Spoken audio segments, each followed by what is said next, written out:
We face division in every part of our lives, within ourselves, within our relationships, and in our work. But it doesn't have to be that way. To live fully, we must integrate all that God has made us to be with the work He has given us to do. This is My Boulevard's Integrate podcast, helping churches, nonprofits, and everyday Christians identify the divisions holding them back and giving them tools to make lasting change. Welcome to My Boulevard's Integrate podcast, where we talk about the 7 core components of integrated disciple making. I am here today with Angie. Hello. And Amisho Baraka. What up? So, what are we talking about today? Today we are talking about living a countercultural life, discussing how discipleship often challenges societal norms and embracing a countercultural approach to faith. This is a topic that I've been lamenting on Facebook for a while. And, when we talk about it in 2 Timothy, if on weekdays with the hottie, just went throughout the month of June, just talking about just this, like, if you're going to be a believer that is about disciple making, you are going to be living countercultural, right? On one end, it's interesting because we know that everybody is a disciple maker to some degree. You're like, we are discipling, but the question is discipling in the ways of Christ, and just kind of pushing people towards. It's like, if you are going to be a disciple maker, you're going to live countercultural, right? It's going to be a countercultural life because oftentimes that's just not the norm. People don't want to hear about the Bible. And let me ask this as a question to you guys more. In the traditional sense that when we talked about disciple making, that we were raised, and even in the holistic sense of disciple making, do you feel like there's even an appetite for that in our society right now? An appetite for discipleship? Yeah, just a discipleship. Absolutely not. I think I'd say the other. I think it's a fight. No. I think we're so comfortable and we so much desire the things of the world, like as a Christian culture right now. That's what I see. But I think our bones are aching, our souls are crying out. There's still the need, and I feel like in the like in the silent moments, it's like, oh, I need that, but I don't think people are chasing it. Yeah, so I agree 100% with you, because I would say the same thing on a very meta level. Yes, yeah, people are desiring some sort of transformative information, something that can get them to a better life, right?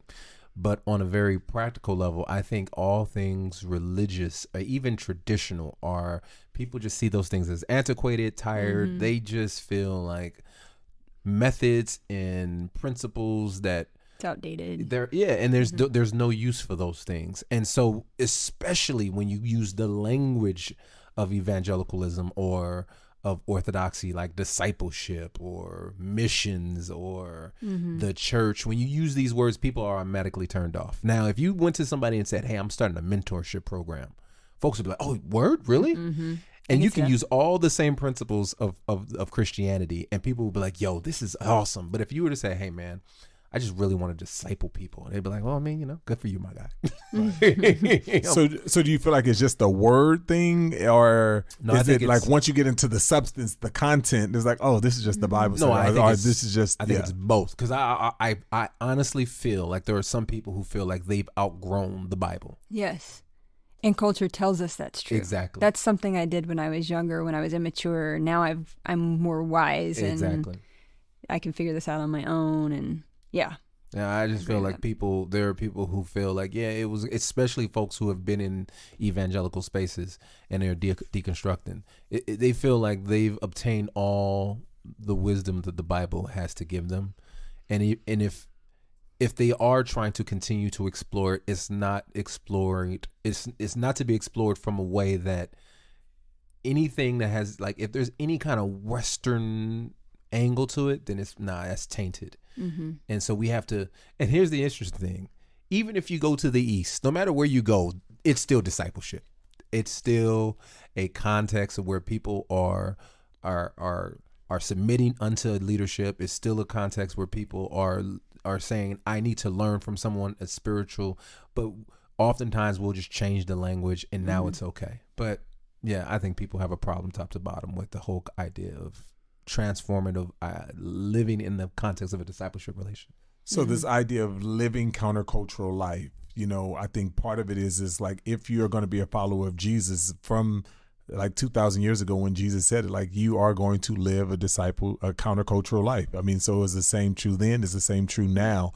And I think that truth is truth. I mean, like, because like the elementary things of this world, right? That's what Paul was talking about. It's like, some say you're following Paul, some say you're Apollo, and then he goes, it's like, I preach Christ and him crucified. And he goes and he just talks about the simplicity of the faith. And he says, but we're talking about carnal Christianity. And in that time, we all oftentimes think about carnal Christianity as being, they're wilding out, sleeping with so and so. But what Paul was describing in Corinth was going on. Part of carnal Christianity is a Christianity that is so divisive and so division, where we're finding our camps and our people, and it's intellectualism that's going on. And that's why he said the gospel to the Jew is a stumbling block. For people who want to earn their salvation and merit their way to God, it's a stumbling block. They're trying to work their way. They trip in trying to work. But to the Gentile, it's rubbish. It's foolishness, right? It's like so elementary. Like, let's talk about some deep things. And I think that you see both of those in our culture as kind of two like gutters that we can fall in, like either trying to work our way to God or intellectualize our way to God, right? And thinking that we can kind of outthink what God has revealed to us in the scriptures, or it's not sufficient. And so like we're kind of in a world where if you says like, let's just use the word of God as our guardrails, it's like, oh man, that's so reductionistic, just to use the word of God. And it's just like, man, no, actually, I think it's God has given us everything that we need for life and godliness. I think I'm hopeful even in that. Like, I think the Lord is doing something. This is an era. I know the Lord's doing something. He always is. But I think we're in an era where that is true, and it feels really dark, and it feels almost like you challenge, like your hope is challenged oftentimes.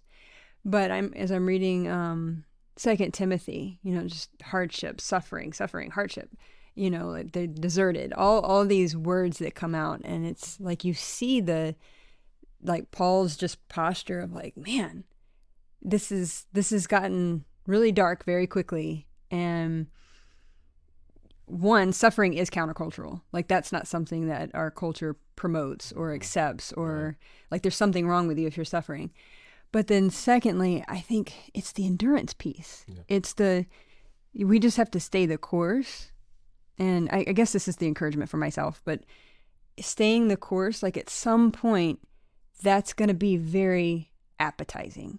People are going to look at your life, even like when everybody else is kind of like grabbing to all these other things, there's like a pause and a like, the people who were able to endure and just run the race and finish that well, their lives are going to be very appetizing. Their demeanor, their posture, their character, all that. I think it's going to come full circle. And at the end of the book, that's what Paul said at the end. He was just like, listen, Timothy, after he has made all these arguments in the first 3 chapters, he concludes in chapter 4.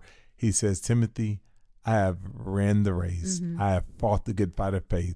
I have endured to the end. I have kept the faith, right? And that's where we get the term keep the faith. You know how you encourage one to keep the faith. And that's basically we get. Paul was just describing it's like, out of all, like, it's worth the fight. Stay in it, endure. I have done it.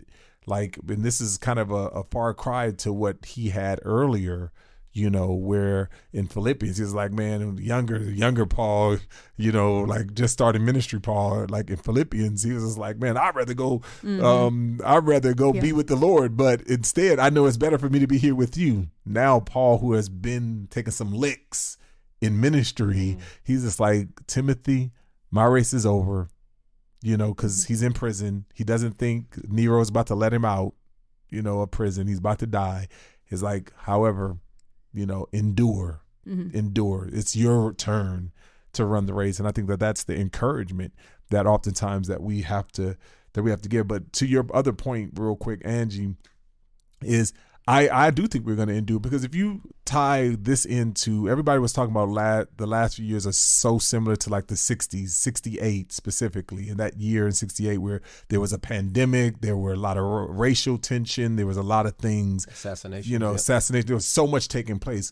What came out of the 60s, late 60s, was then we went into like this free anti kind of government world, like hippie, like during that late 60s. So he was really into that period. What comes after that? If you do your history and historical theology, a heavy emphasis on holiness. That's what came out. And because it got so bad, but I think we overcorrected it, right? And that's kind of where, like, we talk about the moral majority and all of those things that came out was in the 70s. And I think that we're in that period, and people are going to see, like, now, like, oh, you can't say a boy is a boy, a girl is a girl. You can't say, you cannot define anything. Like, there was actually one place that was like at a school had to put litter boxes out because the children were like saying, they're cats. I'm cats, and you can't tell me I identify as a cat. And it was just like, is this getting so kind of like to those extremes? It's kind of like, okay, well, what else can we do? We have to like do it. And then people are going to basically say, no, there is a standard. And I think that we're going to see that in, a push for holiness. Oh gosh, it's so much. So there is, I think, to be in this society, we recognize that, part of what we're wrestling with is that we come from a particular movement within the culture of Christian faith, that being a Christian had great rewards, and people got platforms and great opportunities. And now that we're seeing that there's not as much of the reward and the pat back for some of those things, there are a lot of people who are kind of, they're leaving the faith because there's not the platforming that, as much as it was before. And I do think, to Angie's point about the suffering, I think that suffering is a good thing in a sense, because it's separating, as you can say, the wheat from the tare.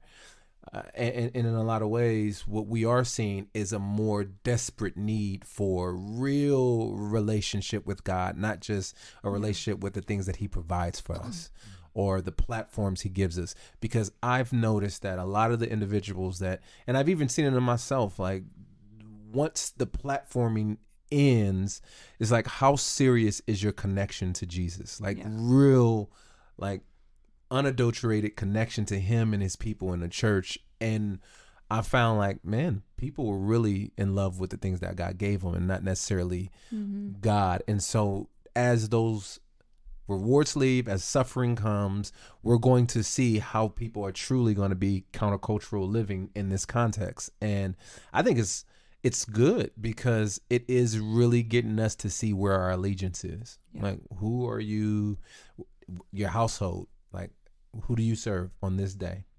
So, don't settle is what I hear is saying. Like, in our culture, it's so easy to settle.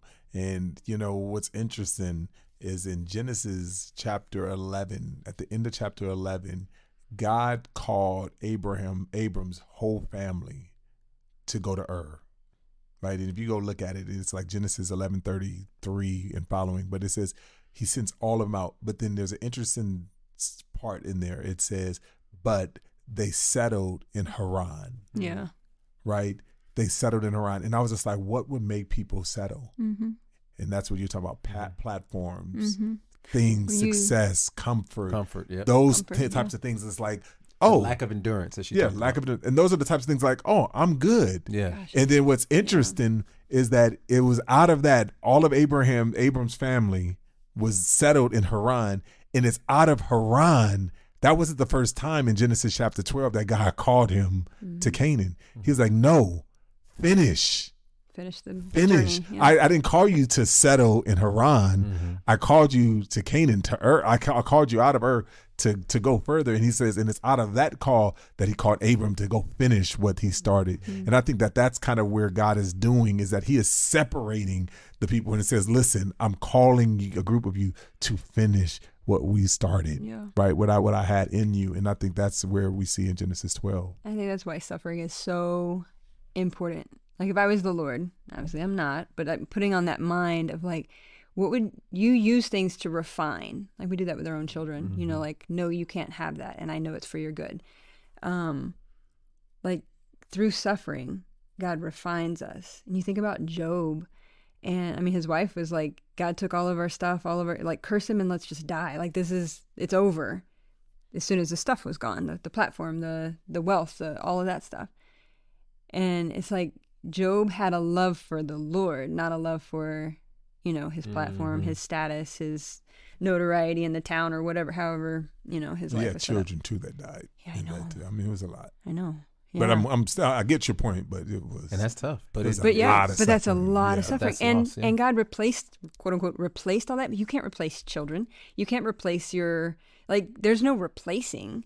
So that had to be, I know Job had to wrestle with, do I really love this God that I'm willing to lose all this, serve all, you know, like, and I think that's what's missing in our Christianity of just like you have to know that you have to be fully committed, because if you're in it for the perks come and go. Like it's not, and it doesn't satisfy. It doesn't satisfy your heart. It doesn't satisfy your soul. So I was in Denver at a church, and there was a woman who spoke. Let me make sure I get the story right. She basically had a son who was around 18, and that son was murdered. And the individual who murdered her son was on trial, and she basically like fought for him not to get the death penalty. Like her heart, like her goal was like, we are prosecuting these young black men, and in some ways they need more than just punitive, action. They need real restoration. And so she started this organization basically that comes alongside individuals who are going to be, who are facing serious crimes, and tries to figure out how do we restore these individuals. And to me, that is extremely countercultural. Like that's not, because when something is done unto you, you feel, oh, I am justified in order to exact whatever punishment, anger, whatever I have onto this individual. But yet and still, the love of Christ, the forgiveness is to say, you know what does this individual need in order to be brought to a closer relationship or a pure, true relationship with Jesus? And that to me is like what countercultural living, because this is like, it's completely opposite of what the world tells you. And that is, you talk about losing kids, not only losing kids in a violent manner on the hands of somebody's ridiculous actions. Oh, you're justified to not only ask the government or authorities to exact whatever punishment. You may be even justified to go do something, but yet and still she's like, no, the power of Christ compels me to be forgiven and to love. And I think that is just an example of how we are to act in every area of life. Very similar to the example of Job. It's just like, how do we lay down our lives? And we say that laying down and take up our cross, that is completely like sacrificial. It's just an everyday action. I am saying this life is not my own. And we say that so flippantly, but the reality of it is that Jesus calls us to do the extreme every day and to say, nah, this is not my life. And in whatever way possible, Lord, I know it's not going to be easy, but I will count it all joy because I know it's going to produce in me X, Y, and Z. So that concept, and I think this is a great place to kind of wrap this up, but the idea of counterculture, how do we make the experiences of Job, the experiences of the woman that you talked about in Denver, how do we make that the norm within the church culture? Because it's ultimately countercultural to the world, but it's also countercultural to the church world as well. And I think that is what we're talking about, discipleship. And that's the reason why when Jesus says that upon this rock I will build my church and the gates of hell will not prevail against it, we recognize that the church is supposed to be on attack. If we're going to bring about transformation in people and to get outside of the cultural norms, we got to be about transforming the hearts. And that's what discipleship is about. It's not that it's something that is about trying to keep hell out of the church. We are attacking the gates of hell to try to bring about transformation in the hearts of people, so that there are more people like Job, more people like, the woman in Denver, because most of us, our natural reaction in the flesh will be like Job's wife. Will be like, all of us who's just like, who think that that's crazy. But that ought to be the testimony of the church. And that's the tools that we're talking about is discipleship. And so what we're trying to encourage, you as believers in Christ, ourselves and one another, is like, how can we create environments? How do we create tools and resources to let you know, one, you're not alone, and that we're going to help create resources to give you, like, to engage counterculturally with your head, your heart, your mind, your ears, your eyes, your hands, your feet, like holistically. How do we go about attacking the gates of hell, in a countercultural format? I think that's it. The city syllabus is there. Our conference is coming up October 19th to 21st. That's going to be there. And these podcasts are going to help continue to build towards integrated leadership, our disciple making. So. Amen. Thank you for listening to My Boulevard's Integrate podcast.